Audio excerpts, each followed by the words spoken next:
अयहसबुल इंसानु अन युतरका सुदा, अल्लाह फरमाते इंसान ये समझता है कि ऐसे ही छोड़ दिया जाएगा, ऐसे दुनिया में कोई भी नहीं छोड़ा जाएगा। मेरे भाई, ये तो गैर मुस्लिमों का नज़रिया है कि बस ये दुनिया है, खाओ पियो मौज मस्ती करो मर जाओ।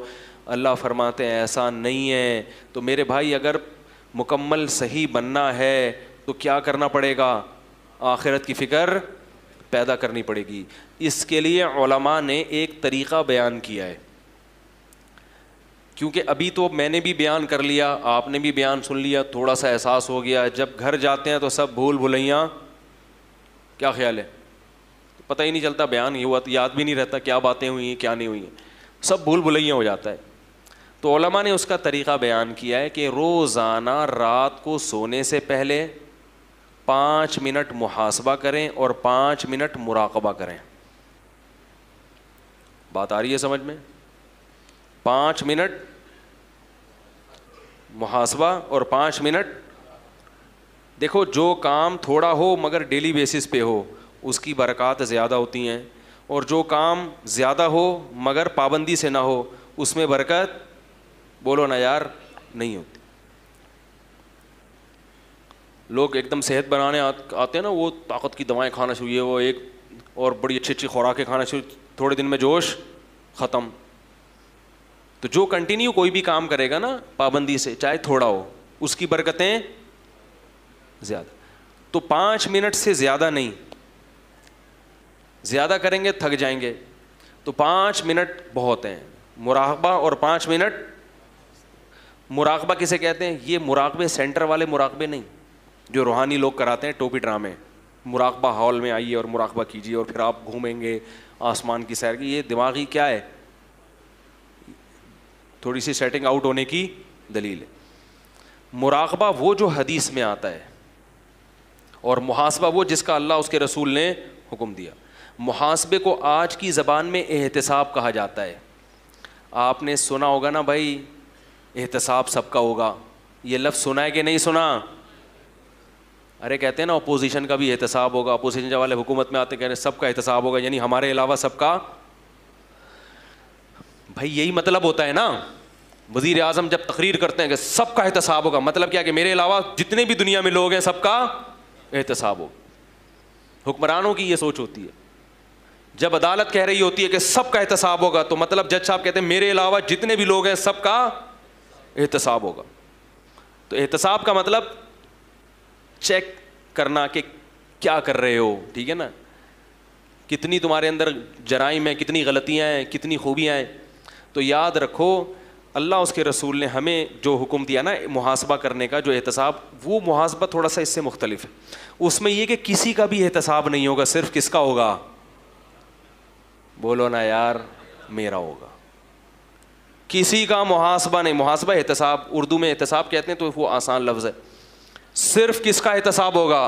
मेरा। और कौन करेगा? खुद करूँगा मैं ये नहीं देखूंगा मेरी बीवी क्या कर रही है, मेरी अम्मा क्या कर रही है, मेरे अब्बा क्या कर रहे हैं, मेरे बच्चे क्या कर रहे हैं, मेरा पड़ोसी क्या कर रहे हैं, मेरा बॉस मेरे साथ कैसा है, मेरे एम्प्लॉयज़ मेरे साथ कैसे हैं।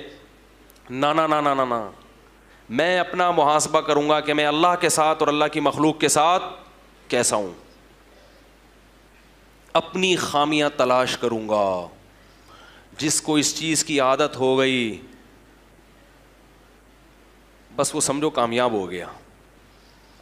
अपना एहतिसाब करने के लिए हम में से कोई भी तैयार, बोलो ना यार, नहीं है।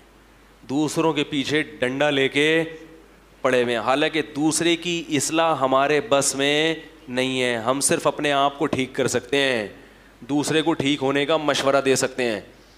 बल्कि हमारे हज़रत फरमाया करते थे, दूसरे को ठीक होने का मशवरा भी इसलिए दिया करो कि मैंने अपने आप को ठीक करना है, और उसमें यह भी दाखिल है कि जो बुराई नज़र आए तो उसको ख़त्म करने की कोशिश। तो तबलीग भी इस नीयत से कि भाई ये मेरी जिम्मेदारी है, नहीं की तो मैं पकड़ा जाऊंगा, तो मैं अपनी जिम्मेदारी पूरी कर रहा हूं, मुझे तुम्हारी फिक्र नहीं है। बात नहीं आ रही मेरा ख्याल है। तो अपनी जिम्मेदारी, तो 5 मिनट रोज़ाना बैठकर अपने बारे में सोचना है कि मैं अल्लाह के साथ और अल्लाह की मखलूक के साथ ठीक हूँ या नहीं हूँ। अल्लाह के साथ ठीक होने का क्या मतलब? नमाज टाइम पे हो रही है कि नहीं हो रही, नज़र की हिफाजत हो रही, इंटरनेट पर बेहुदा फिल्में तो नहीं देख रहा, इंटरनेट पर फौश चीज़ें तो नहीं देख रहा, ये मखलूक का हक़ नहीं है, ये किसका हक़ है? इसमें मखलूक नहीं पूछेगी, अल्लाह पूछेगा। समझ रहे हो कि नहीं समझ रहे? हज मैंने किया कि नहीं किया? इतने पैसे आ गए मेरे पास, हज तो अभी तक हुआ नहीं है, प्लॉट पे प्लॉट लिए जा रहा हूँ। ज़कातें दे रहा हूँ कि नहीं दे रहा? ज़कात के अलावा हर महीने में अपने अमाउंट में से कितना अल्लाह के लिए सदका करता हूँ। अल्लाह ने तो नेमतों की बारिशें बरसा दी हैं, लेकिन उसको खुश करने के लिए मैं उसकी राह में खर्च करने के लिए तैयार नहीं हूँ। महल्ले की मस्जिद है, कभी इंतज़ामिया से पूछा कि इसके मसारिफ कितने हैं, पूरे हो जाते हैं कि नहीं होते? मैं भी इसी महल्ले का नमाजी हूँ, तो मेरा भी फ़र्ज़ बनता है कि इस मस्जिद में अगर कोई कमी है तो मैं वो कमी, जिस महल्ले से में भी आप रहते हैं, मदरसा है, उसकी ज़िम्मेदारी किस पर है? मुसलमानों पर है। तो ये सब अल्लाह के हुकूक हैं।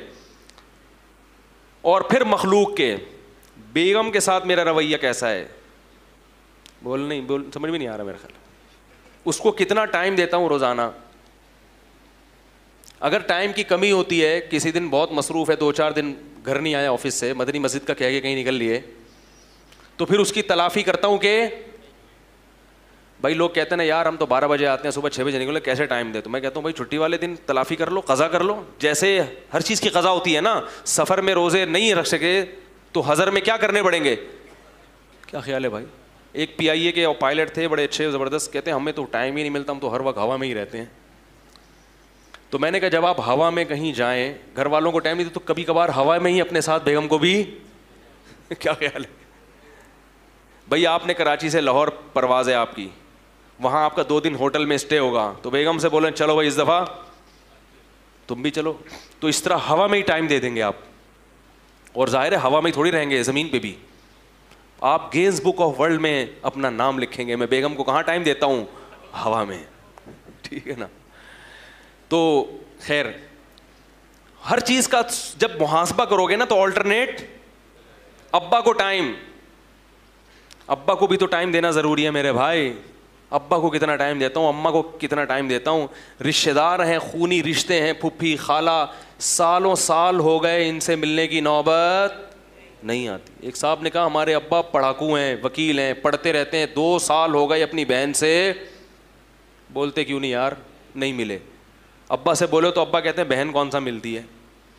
तो मेरे भाई नबी ने फरमाया रिश्तेदारी जोड़ना ये नहीं है कि जो मिले तो मिलो, रिश्तेदारी जोड़ना ये है कि जो नहीं मिला फिर भी तुम उससे क्या, तुमने तो अपना एहतसाब करना है ना, तुम बहन का एहतसाब करने के लिए थोड़ी बैठे हो।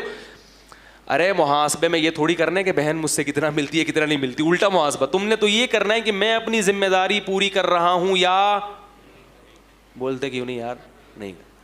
तो रोज़ाना 5 मिनट करेंगे कि नहीं करेंगे भाई?